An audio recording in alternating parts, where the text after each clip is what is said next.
everybody, welcome back to my channel and to another video. I apologize for the slightly chaotic background.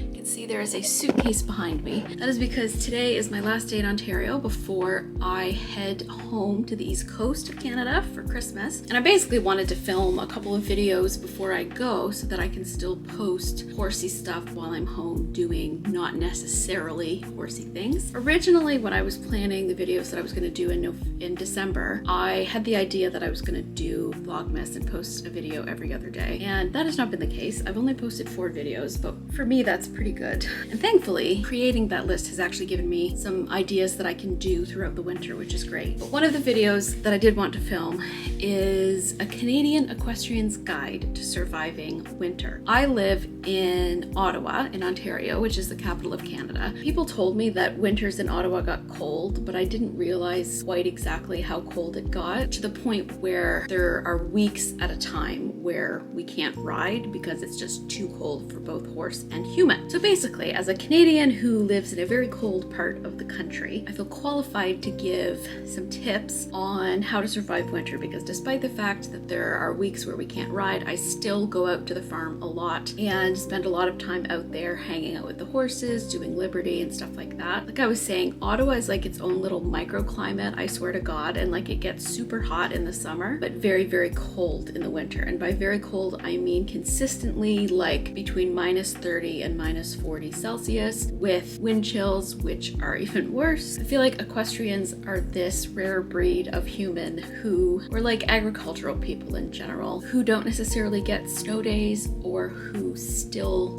make an effort to go outside and still have to go outside even when most people would choose to burrow in their homes. So I wanted to give some kind of general advice, some advice or recommendations about apparel and equipment that I find really useful in the winter. I have this thing called my caddy of lotions and potions, which I think I talked about in the thrush video that I made in March or April, and then some training advice in terms of like how I shift my training in the winter versus in other times of the year. I touched on that a little bit in a video I made a few weeks ago about like motivation in the winter. There shouldn't be too much overlap between that video and this one, just because that was more about motivation and this is just about literally surviving the winter. I hope you enjoy, and if you find any of these tips useful, definitely let me know down below, as well as provide any tips that you might have. So first things first, and this might be obvious, but dress in layers, like many layers. So I'm actually dressed right now to head out to the farm. I normally have like a quote unquote normal base layer, a zip up sweater and a puffy vest for riding, and then like a coat on top. And then I have like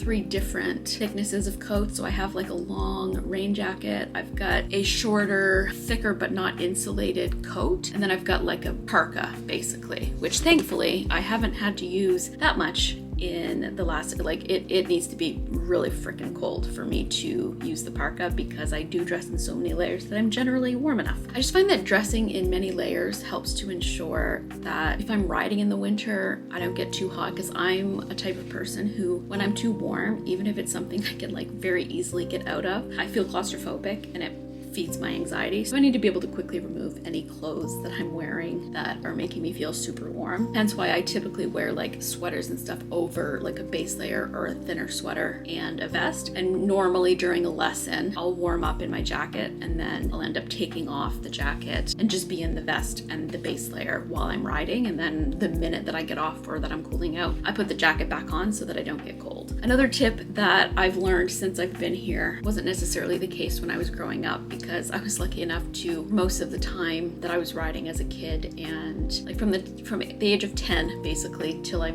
started university, I was lucky enough to board horses, release horses that were boarded at barns that had heated viewing rooms for the indoor arena, or a heated space where people could get to. And we do have like the feed and tack room at the farm that Merlin is at is insulated and does have heated lamps, but it's not like heated in terms of like a space heater type thing. So this is something that I learned very quickly once I started riding there, is that if you're out for an extended period of time, so say you're doing like barn chores or something like that, and you can't escape the cold to warm up as much as you would like, don't stop moving. In my experience, it's like the minute that you sit down or you stop moving, you'll get a chill, and then it's hard to come back from that. So like when I was a working student in the winter, it was like really, really tough. And we were, I would ride 3, 4, 5 horses a day. And I found that I was okay for the first 2 or 3, and then I would start to get cold. If I stopped moving, there was no way that I would ride that 4th or 5th horse. And it's not that I was like forced to ride them. I wanted to ride them, so I did everything I could to stay warm.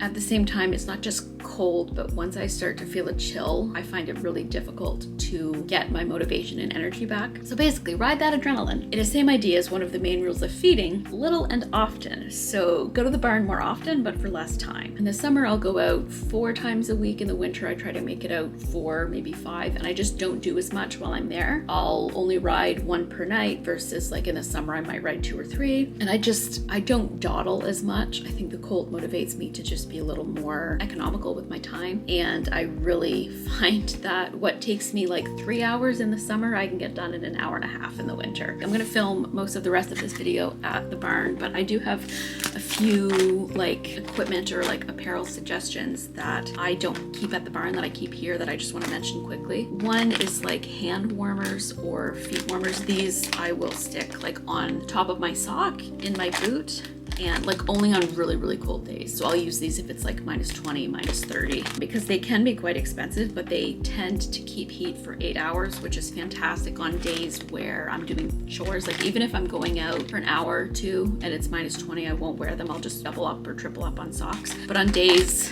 where I'm spending like 5, 6, 7 hours at the barn, I'll use these. I know you can get them on Amazon. I found mine at Shoppers Drug Mart, like a pharmacy. Another thing is for super, super cold days, thick socks, like really, really thick socks. These are like, they've got like really, really warm fuzzies on the inside. And these I will pair with another piece of apparel or equipment that I'm going to talk about once I get to the barn. The last thing I will mention is that I find that a lot of equestrian winter apparel is very, very expensive. Like for example, fleece-lined leggings, fleece-lined riding leggings or fleece-lined breeches, I find super expensive. And for the amount that I wear them, for me, it's not like, it's not worth investing my money. Fleece-lined leggings will be upwards of $100, fleece-lined breeches $200, $300. And I just find that ridiculous. So what I do is I take my summer breeches and I wear these. I've got like 4 or 5 pairs of these. Are fleece-lined leggings, normal, and they've got a nice deep pocket, so you can also just ride in them on their own. These are from Costco. Brand is Mondetta,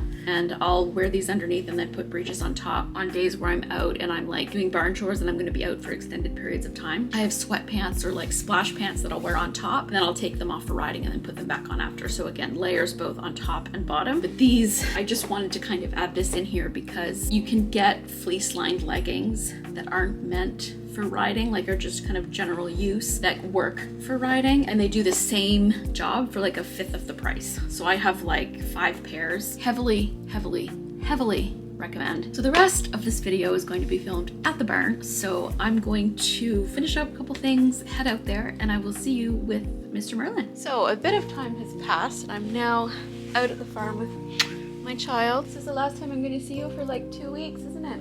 Over 2 weeks. I have to go like 16 days without seeing you.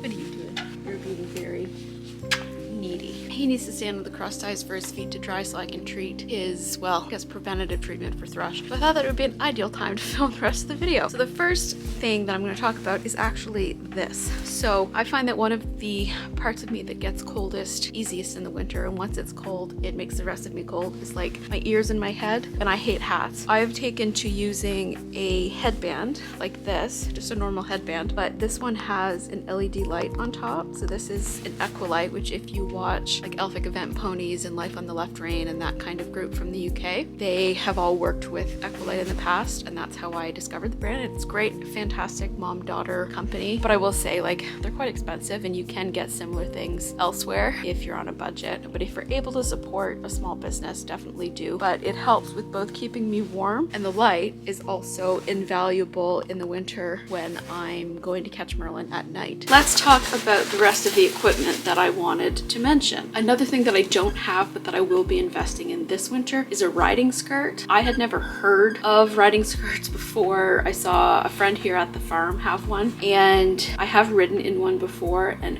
oh my goodness, on a really cold day, especially out hacking in the wind, it kept me so much warmer and able to focus on what I was doing in the saddle. Especially my legs. My thighs get really cold in the winter. A lot of them have like straps that you can put around your knee. It keeps it so that it's covering your thighs. So I will definitely be investing in one this winter. Another thing that I'm investing in, or that I've asked for Christmas, is a sheepskin like seat saver saddle cover. I've ridden in them before. They also keep your lower half, like your bum, so much warmer while riding in the winter. It's comfy, and it's just another barrier between your bum and the cold leather of a saddle that's probably been sitting in a cold tack room. I am one of those people that absolutely hate winter riding boots. Like, I literally right now have normal summer wellies on. Something that I did this year, well, part of it my mom did. I already had a pair of half chaps from when I used to use paddock boots. They're a bit big, so they're ideal for using in the winter because they fit under multiple layers.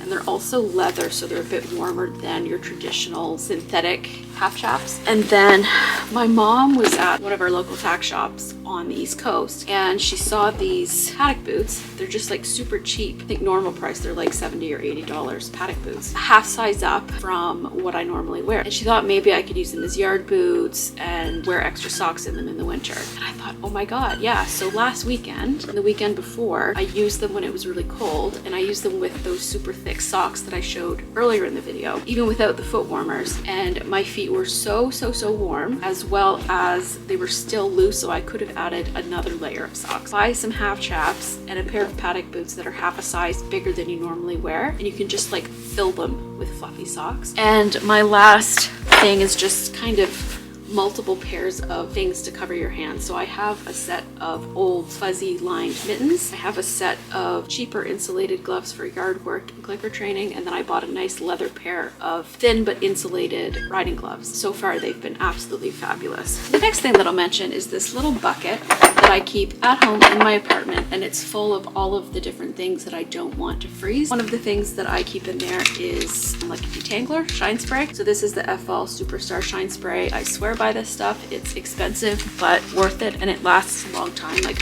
this is just nearly empty, and I've had it 6-7 months. I think I've had it since the spring. Manuka honey, which I use for treatment of thrush. Pseudocreme diaper rash cream, which has many uses. Inhibit or Hibitane, which is an antibacterial antifungal spray. I use it for mud fever, treatment of cuts, things like that. Hoof Doctor, which has been an absolute game changer this year for the prevention of thrush and also the treatment of mild to moderate thrush for Merlin. It's done absolutely wonderful, and also combining it with other treatment methods, so alternating between the honey and the Hoof Doctor has been fabulous, and it lasts a long time. It's $50 a jar, but I've had this now since August, and it's just running out. The FL Hoof Ointment, which I love. I've had this now nearly 2 years, and it's just getting to the point where it's about a quarter full.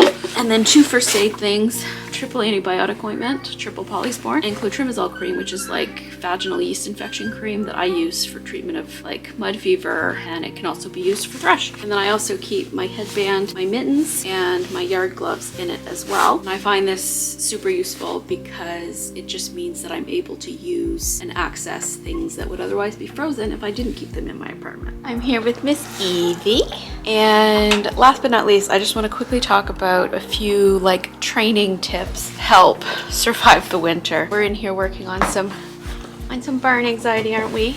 Patience and chillness in the cross ties, so it's a good time to do it. So the first big thing is to give your horses extra warm up, like extra walk warm up in the winter. I normally hand walk for 5 to 10 minutes before I get on, and then another 5 to 10 minutes under saddle before I start doing any sort of trot. I try to make my warm-ups longer in the winter than I do in the summer. It takes a lot longer for the horse's joints and everything else to get the proper warm-up and kind of elasticity that they need in the winter, so making sure to give them that extra time is super important. Another tip that I normally swear by is to do shorter sessions focused on specific things. My rides in the winter tend to be 30 minutes or less, lots of walk and trot and very little canter. It's a great time to focus on relaxation and exposure training rather than the super intense physical training. And also an added bonus of shorter rides, less strenuous physical activity is that horses who, like Miss Eve, aren't clipped won't get as sweaty, and you won't have to spend hours waiting for them to dry and walking them in the super cold weather. Another thing that I kind of mentioned in my winter motivation video is to just go back to groundwork, do a lot of in-hand pulls. If you've been thinking about starting or trying to start positive reinforcement, it's a great time to do that. Hi, honey.